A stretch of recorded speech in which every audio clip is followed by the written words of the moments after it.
त्वमेव माता च पिता त्वमेव त्वमेव बन्धुश्च सखा त्वमेव त्वमेव विद्या द्रविणं त्वमेव त्वमेव सर्वं मम देव देव। नमस्कार मेरे नन्हे दोस्तों, हम देख रहे हैं पंचतंत्र और पंचतंत्र इस पार्ट में हम रोज अलग अलग रोचक कहानियां लेकर आपके लिए आते हैं। और आज की भी कहानी एक ऐसे गरीब दोस्तों के बारे में और एक लालची सेठ या बनिए के बारे में आज की यह कथा है। तो हम चलते हैं हमारी कथा की ओर।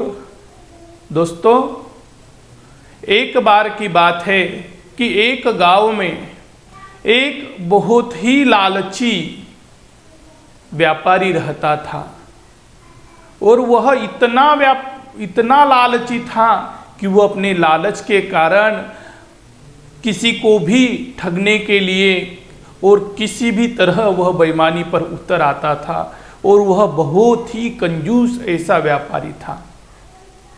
एक दिन की बात है जब दो गरीब दोस्त कुछ काम की तलाश में अपने घर से निकल पड़े और काम ढूंढते ढूंढते वह उस व्यापारी के पास पहुंचते हैं और तुरंत ही व्यापारी से कहते कि सेठ जी, हमें आपके घर काम पर रख लीजिए।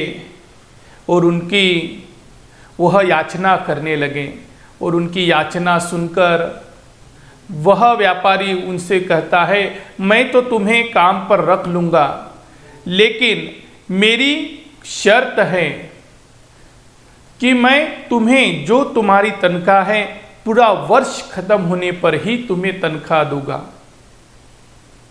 और पूरा वर्ष खत्म होने पर ही मैं तुम्हें 12 सोने की मोहरें ऐसी एक एक को तनख्वाह दूंगा, यानी दोनों को 12-12 सोने की मोहरें दूंगा।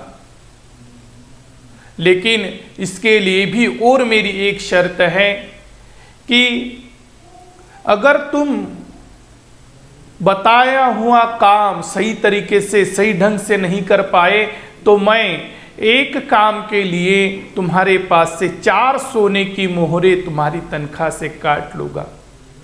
लेकिन वो गरीब थे बेचारे, दोनों ने हाँ कह दी और हाँ कहते से ही सेठ जी के घर पे काम के लिए लग गए। सेठ जी जो भी काम बोलेगा वह दोनों मिलकर भागते भागते रात दिन मेहनत करके सेठ जी के घर पे उन्होंने कार्य किया। और जब पूर्ण 1 साल बीत जाने के बाद में जब वह तनख्वाह मांगने के लिए पूरे साल की 12 सोने की मोहरें मांगने के लिए सेठ के पास गए तो सेठ जी ने उनसे पूछा, तुम यहाँ क्यों आए हो? उन्होंने बताया कि हमें 12 महीने पूरे हो गए हैं, तो आज हमारी तनख्वाह का दिन है, आप हमें हमारी तनख्वाह दे दीजिए।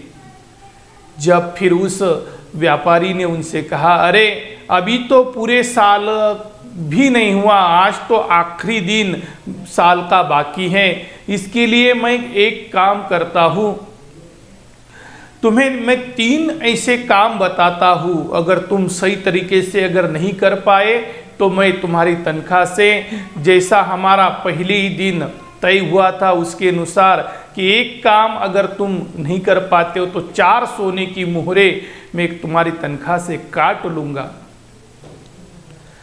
तो दोनों मित्र सोचने लगे कि यह तो बहुत लालची दिख रहा है और यह बेईमान भी दिख रहा है, न जाने यह हमसे क्या प्रश्न पूछेगा और हम उस प्रश्न का जवाब दे पाएंगे कि नहीं दे पाएंगे, या वो जो हमें काम बोलेगा वह काम हम कर पाएंगे या नहीं कर पाएंगे। ऐसे सोचते हुए दोनों मित्र स्तब्ध वहां पर सेठ जी के सामने खड़े होते हैं और सेठ जी से कहते हैं कि सेठ जी बताइए हमें वह 3 काम क्या है। तो सेठ जी उनसे कहता है, पहला काम यह है कि एक छोटे से सुई में से एक बड़ी सुई को बाहर निकालना है। जिस तरह से हम सुई में धागा पिरोते हैं, उस तरीके से एक छोटे सुई में से एक बड़ी सुई को उस बाहर निकालना है। और दूसरा काम है कि जो गोडाउन में पड़ा हुआ या दुकान में पड़ा हुआ जो भी धान्य है, गिला हुआ जो भी धान्य है, उसे बाहर न निकालते हुए अंदर के अंदर ही तुम्हें सुखाना है। और तीसरा काम यह है कि मेरे सिर का नाप कितना है, बराबर मेरे सिर का वजन कितना है, यह आपको बताना है। दोनों मित्र सोचते रहे और सेठ जी से माफ़ी मांगी कि हम तुम्हारा ये कार्य नहीं कर सकते। और दोनों उदास अंतकरण से और मन में दुख व्यक्त करते हुए दोनों भी मित्र अपना चेहरा लटका हुआ लेकर सेठ के घर से निकल पड़े। दोनों के आंखों में आंसू है, दोनों रास्ते से जा रहे हैं और जाते समय उन्हें एक विद्वान दिखता है और विद्वान ने जान लिया कि निश्चित ही इन पर बहुत बड़ा दुख आ पड़ा है, बहुत बड़ा दुख इनको सता रहा है। न जाने इनको क्या दुख है, मैं भी इनके दुख में थोड़ा सहभागी होता हूँ और उनसे पूछता हूँ। जब जा रहे ऐसे दो राहगीर दोस्तों को उस विद्वान ने आवाज़ दिया, अरे भाई कौन हो तुम, तुम्हें क्या दुख है? और तुम्हारे चेहरे के ओर देखते से ही ऐसा प्रतीत होता है कि तुम बहुत बड़े संकट से गुजर कर निकले हो। कृपया मुझे आपका दुख बताइए, मैं आपके दुख का निवारण कर सकता हूँ क्या, इसके बारे में मैं सोचता हूँ। फिर जब दोनों मित्रों ने बीती हुई आप बीती उस पंडित को सुनाई, उस विद्वान को सुनाई, जब उस पंडित ने भी उसके लिए एक मार्ग निकाला और दोनों को उस मार्ग के बारे में बताया कि तुम फिर से सेठ जी के पास जाओ और जाकर उनसे कहो मैंने जो बताया है वही कार्य तुम करो। वह सेठ जी के पास आए, प्रणाम किया कि सेठ जी, हम आपके बताए तीनों काम आसानी से कर सकते हैं, इसके लिए लेकिन अभी भी आपने जो 12 वर्ष में से एक दिन बाकी शेष था, उसमें से अभी आधा दिन भी शेष है, तो इसी आधे दिन में ही हम आपके बताए हुए तीनों काम पूरे कर देंगे। तो पहला काम था कौन सा, कि छोटी सुई में से एक बड़ी सुई को पिरोना। लेकिन उस सेठ जी ने ऐसा नहीं कहा था कि पूरी की पूरी सुई ही उस सुई से पिरोना है। फिर उन विद्वान ने बताया कि तुम क्या करो, उस सुई के छोटे छोटे ऐसे टुकड़े करो कि उस सुई में से आसानी से बाहर निकल पाए। जब उन दोनों मित्रों ने मिलकर ऐसे ही किया, बड़ी वाली सुई के इतने छोटे छोटे टुकड़े किए कि आसानी से वह उस सुई में से, छोटी सुई में से पिरोकर बाहर निकल गई।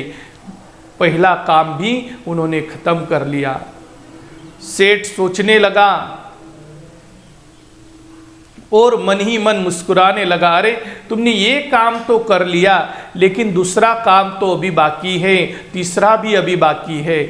तो दूसरा काम क्या था, तुम अपने दुकान में जाओ और दुकान में जाने पर भी तुम क्या करो कि जो धान्य गिला हुआ जो धान्य है उसे अंदर ही अंदर तुम सुखाओ। जब अंदर ही अंदर सुखाने के लिए उन्होंने प्रयत्न किया तो क्या हुआ कि उन्होंने वो धान्य जैसे ही पूरे दुकान में फैला दिया। सेठ मुस्कुराया, बोला, अरे यह धान्य तो बिना धूप बिना हवा के नहीं सूख सकता, इसके लिए क्या करोगे, इसको और भी सुखाने के लिए तुम क्या करोगे। जब दोनों भी मित्र एक बड़े बड़े 2 हथौड़े साथ में लेकर आए और एक ने उस दुकान की दीवार और एक ने दुकान की छत को तोड़ना प्रारंभ किया। सभी नौकर, वहाँ जितने भी नौकर थे, देख रहे थे। सेठ जी भी देख रहे थे कि दोनों मित्र बहुत गुस्से में हैं और दोनों मित्र एक छत तोड़ रहा है तो एक दीवार तोड़ रहा है। ऐसे तो उन्होंने छत भी तोड़ दी, दीवार भी तोड़ दी। अभी तीसरी शर्त उनकी बाकी थी कि सेठ जी का सिर का वजन कितना है, सेठ जी के सिर का वजन कितना है, यह अभी देखना बाकी ही था। तो जब ही उन्होंने क्या किया, दोनों ने हाथों में एक तलवार उठा के लाई और तलवार उठाते से ही उन्होंने क्या किया, तलवार को हाथ में लेकर आए और जैसे ही सेठ की ओर बढ़े और कहा कि सेठ जी थोड़े खड़े हो जाइए, क्योंकि आपकी तीसरी शर्त थी कि मेरे सिर का वजन कितना है। तो ये तो हम जब आपका सिर आपके धड़ से अलग कर देंगे जब ही बता पाएंगे कि आपके सिर का वजन कितना है। और जैसे ही वह सेठ जी के ओर तलवार उगारेंगे वैसे ही सेठ जी उनसे माफ़ी मांगने लगे और कहने लगे कि दोस्तों, मैंने तुम्हारे साथ बेईमानी की है, मैं थोड़ा लालच में आ गया था और लालच की वजह से ही, मेरी कंजूसी के वजह से ही आज मेरी जान पर बीत आई है। इसके लिए तुम मुझे माफ़ कर दो। तुमने जो भी कार्य किया है शर्त अनुसार 12-12 सोने की मोहरे मैं तुम्हें देता हूँ, तुम इनका स्वीकार करो। और उन्हें सोने की मोहरे सौंप दी। तो दोस्तों, हमें इस कहानी से क्या सीख मिलती है? बेईमानी का फल हमेशा बुरा होता है। इसके लिए कभी भी हमें अच्छे कार्य करना चाहिए, कभी भी बेईमानी का साथ या बेईमानी के कार्य नहीं करने चाहिए। नहीं तो जिस तरह इस सेठ की जान पर बीताई, हमें भी एक दिन बेईमानी अगर करेंगे हमारी भी जान पर बीत सकती है। मुझे ऐसा लगता है आज की ये कथा आपको निश्चित ही बहुत अच्छी लगी होंगी। तो आपको लाइक कमेंट में लिखकर बताना है। आज के लिए धन्यवाद। शुभ दिवस।